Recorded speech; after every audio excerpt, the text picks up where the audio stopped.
ಆಜಿ ಮಸಾಲ. ಎಂತ ಅಡಿಗೆಯ ರುಚಿಯಾಗೋ ರಹಸ್ಯವು 20 ರೂಪಾಯಿ. ಆಟಿಸಂ ಹಾಗೂ ಬೆಳವಣಿಗೆಯ ಸವಾಲು ಎದುರಿಸುತ್ತಿರುವ ಮಕ್ಕಳು ಸಮಾಜದಲ್ಲಿ ಗೌರವ, ಸ್ವಾಭಿಮಾನ ಮತ್ತು ಸಮಾನ ಅವಕಾಶಗಳೊಂದಿಗೆ ಬದುಕಬೇಕು ಎನ್ನುವ ಮಹತ್ವಾಕಾಂಕ್ಷೆಯೊಂದಿಗೆ ಬೆಂಗಳೂರಿನ ನಿಮಾನ್ಸ್ನಲ್ಲಿ ದಿ ಸರ್ಕಲ್ ಆಫ್ ಕೇರ್ 2026ರ ಸಮ್ಮೇಳನ ಆಯೋಜಿಸಲಾಗಿತ್ತು.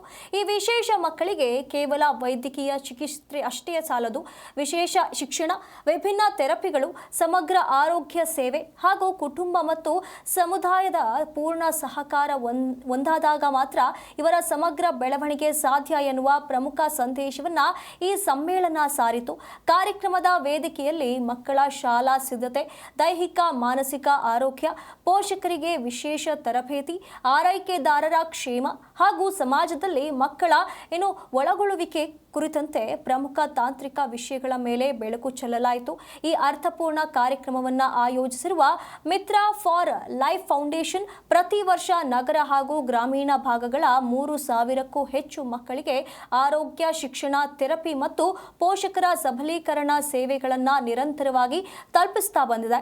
ಇನ್ನು ಈ ಸಮ್ಮೇಳನದಲ್ಲಿ ಪದ್ಮಶ್ರೀ ಪುರಸ್ಕೃತರು ಹಾಗೂ ನಿಮಾನ್ಸ್ ಆಸ್ಪತ್ರೆಯ ಮಾಜಿ ನಿರ್ದೇಶಕರು ಡಾಕ್ಟರ್ BN ಗಂಗಾಧರ್ ಹಾಗೆ ಮತ್ತೊಬ್ಬ ಪದ್ಮಶ್ರೀ ಪುರಸ್ಕೃತರಾದ ಡಾಕ್ಟರ್ ಕ್ಷಮಾ ಮೆಟ್ರೆ ಹಾಗೆ ಡಾಕ್ಟರ್ ಸುಭಾಷ್ ಕೌಶಿಕ್, ಮಹಾನಿರ್ದೇಶಕರು CCRH ಹಾಗೆ ಆಯುಷ್ ಸಚಿವಾಲಯ ನವದೆಹಲಿ ಇವರೆಲ್ಲರೂ ಕೂಡ ಭಾಗವಹಿಸಿದ್ರು.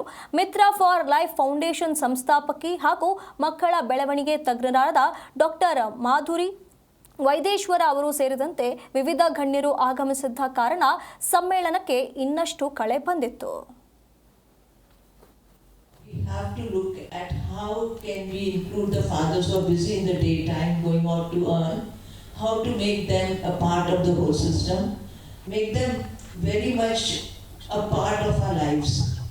As much as they give us joy, they give us a... So this is a tech developed by one of our portfolio startup called Nurture Bridge. So a mother can actually record the video. There is no question of saying no. Wonderful work they are doing, and I am visiting Bangalore because Dr. Ramdas, Dr. Lata. ಇದು ಬಂದು ನಮ್ಮ special ಚಿಲ್ಡ್ರನ್ಗೋಸ್ಕರ ನಾವು ಮಾಡ್ತಾ ಇರೋ healing process ಅಂತ ಕರಿತೀವಿ.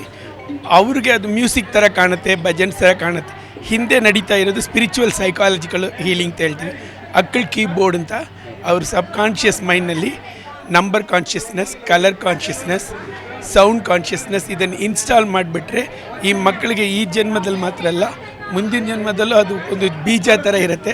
ಅದು ಅವ್ರಿಗೆ ಸಹಾಯ ಮಾಡಲಿ, ಹೆಲ್ಪ್ ಮಾಡಲಿ ಅಂತ ಇದು ನಮ್ಮ NLP ಅಂತ ಒಂದು ರಿಸರ್ಚ್ ಮಾಡ್ತಾಯಿದ್ವಿ. ಆ ರಿಸರ್ಚಿಂದ ಬಂದಿರೋ ಔಟ್ಪುಟ್ ಇದು. ಅದ ಮುಖಾಂತರ ಈ ಚಿಲ್ಡ್ರನ್ನು ತುಂಬ ಹ್ಯಾಪಿಯಾಗಿ ಇಟ್ಕೊಳ್ತೀವಿ. ಇಂಥ ಮಕ್ಕಳು ಹ್ಯಾಪಿಯಾಗಿದ್ರೇ, ಹ್ಯಾಪಿಯಾಗಿ ಯಾವಾಗ ಇರೋಕ್ಕೆ ಸಾಧ್ಯ ಅಂದರೆ ನೀವು ಒಳಗಡೆ ಆರೋಗ್ಯವಾಗಿದ್ದರೆ ಮಾತ್ರ ಸಾಧ್ಯ. ಸೊ ಅವರು ಅಷ್ಟು ಹ್ಯಾಪಿಯಾಗಿರೋ ನೋಡಿದ್ರೆ ನಮ್ಗೆ ಖುಷಿ ಆಗುತ್ತೆ.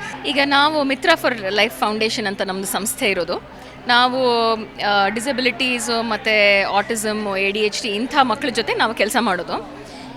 ನಾವು ಪ್ರೈಮರಿಲಿ ನಾವು ಹೋಮಿಯೋಪತಿಕ್ ಡಾಕ್ಟರ್ಸು ಮತ್ತು ನಮ್ಮ ಜೊತೆ ಥೆರಪಿಸ್ಟು ಮತ್ತು ಸ್ಪೀಚ್ ಥೆರಪಿ, ಫಿಸಿಯೋಥೆರಪಿ ಇವರೆಲ್ಲರೂ ಕೂಡ ಕೆಲಸ ಮಾಡ್ತಾರೆ. ನಮ್ಮ ಕೆಲಸ 3 ಡಿಸ್ಟ್ರಿಕ್ಟ್ನಲ್ಲಿ ನಡೆಯುತ್ತೆ ರೂರಲ್ ಕರ್ನಾಟಕದಲ್ಲಿ. ಕನಕಪುರ, ಆನೇಕಲ್ಲು ಇಂಥ ಕಡೆ, ಹಾರೋಹಳ್ಳಿನಲ್ಲೆಲ್ಲ ನಾವು ಮಕ್ಕಳ ಅಭಿವೃದ್ಧಿ ಕೇಂದ್ರಗಳು ಓಡಿಸ್ತೀವಿ. ಈಗ ಸರ್ಕಲ್ ಆಫ್ ಕೇರ್ ಅಂತ ನಮ್ಮದು ಒಂದು ಕಾನ್ಸೆಪ್ಟ್ ಇದೆ. ಏನು ಅಂತಂದರೆ, ಈಗ ಒಂದೇ ಡಾಕ್ಟ್ರ್ ಆಗಲಿ ಒಬ್ಬರು ಥೆರಪಿಸ್ಟ್ ಆಗಲಿ ಒಂದು ಮಗುನ ನೋಡಿ ಆ ಮಗುನ ವಾಸಿಪಡಿಸೋಕ್ಕಾಗಲ್ಲ, ಏಕೆಂದರೆ ತುಂಬ ಕಷ್ಟವಾದಂತಹ ಕಂಡೀಷನ್ಗಳಿದು. ಸೊ ಇಂಥದ್ರಲ್ಲಿ ನಾವು ಕೆಲವರು ಡಾಕ್ಟರ್ಸು, ಥೆರಪಿಸ್ಟು ಮತ್ತು ತಂದೆ ತಾಯಿರು ಯಾರಿದ್ದಾರೆ ಅವ್ರಿಗೆ ಒಂದು ಟ್ರೈನಿಂಗ್ ಕೊಟ್ಟು ನಾವು ಆ ಮಗುನ ನೀವು ಹೆಂಗೆ ಮುಂದೆ ತರೋದು, ಒಂದು ಡಿಸಬಿಲಿಟಿನೇ ಇರಬಹುದು, ಒಂದು ನಡೆಯೋದು ಕಷ್ಟ ಇರಬಹುದು, ಇಲ್ಲ ಮಾತು ಬಂದಿಲ್ಲದೆ ಇರಬಹುದು, ಇಲ್ಲ ತುಂಬ ತರಾವರಿ ಕಂಡೀಷನ್ಗಳಿರುತ್ತವೆ. ಇದು ಮುಂದೆ ದೊಡ್ಡವರಾಗ್ತಾ ಮಕ್ಕಳು ಏನೇ ಡಿಸಬಿಲಿಟಿ ಇದ್ದರೂ ಕೂಡ ಅವರು ಒಂದು ಸೊಸೈಟಿನಲ್ಲಿ ಇಂಡಿಪೆಂಡೆಂಟಾಗಿ ಬಾಳಬೇಕು. ಅಂಥದ್ದನ್ನು ಹೆಂಗೆ ಮಾಡೋದು ಅಂಥೇಳಿ ನಮ್ಮ ಉದ್ದೇಶ ಇರೋದು ಈ ಸರ್ಕಲ್ ಆಫ್ ಕೇರ್ನಿಂದ.